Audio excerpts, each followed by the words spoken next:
ईरानी सदर इब्राहिम रईसी पाकिस्तान का दौरा मुकम्मल करके वापस रवाना। गवर्नर और वजीर आला सिंध ने एयरपोर्ट पर रुखसत किया।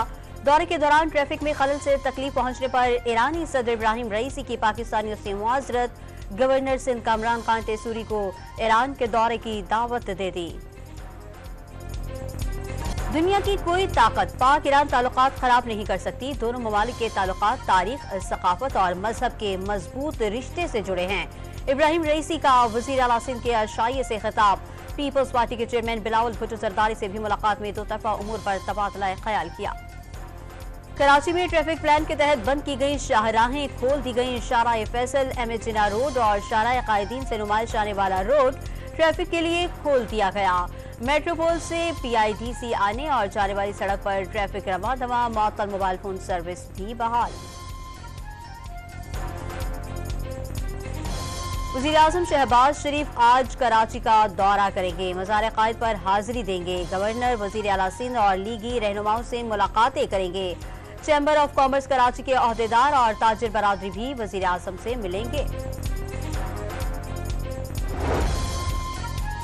अमेरिका की एक बार फिर ईरान के साथ तिजारत करने वालों को वार्निंग। ईरान से तिजारत करने वालों पर मुमकिन पाबंदियां लग सकती हैं।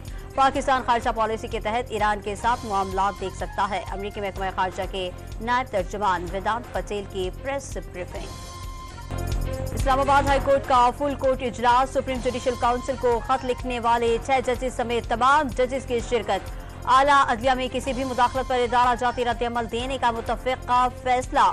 इजलास का आलामिया जारी कर दिया गया। तहरीक इंसाफ के चेयरमैन ने किसी भी किस्म के मुज़ाकरात की तरदीद कर दी। कहीं से मुज़ाकरात का कोई पैगाम भी नहीं आया। बारी पीटीआई ने ज़िम्न इंतखाब के नताइज पर हैरत का इजहार किया। बैरिस्टर गौहर का जुम्मे को मुल्क भर में पुरअमन एहतजाज का ऐलान। हुकूमत की तरफ से बारी पीटीआई से मुज़ाकरात का तासुर बिल्कुल गलत है। बारी पीटीआई को हुकूमत की तरफ से मुज़ाकरात की ऐसी कोई पेशकश नहीं की गई।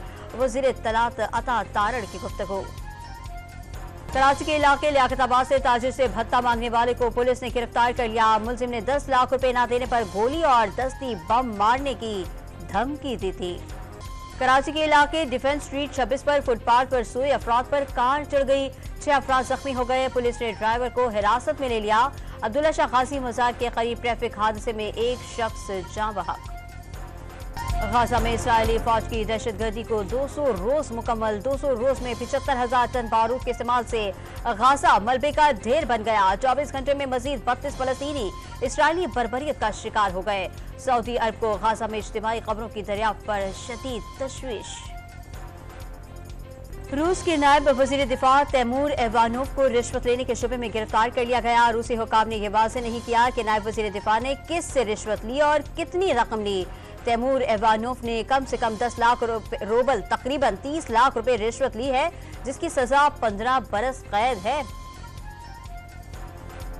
मगरबी हवाओं का सिलसिला आज रात पाकिस्तान में दाखिल होगा। बलूचिस्तान में आज से 27 अप्रैल तक मूसलाधार बारिश की पेशगोई।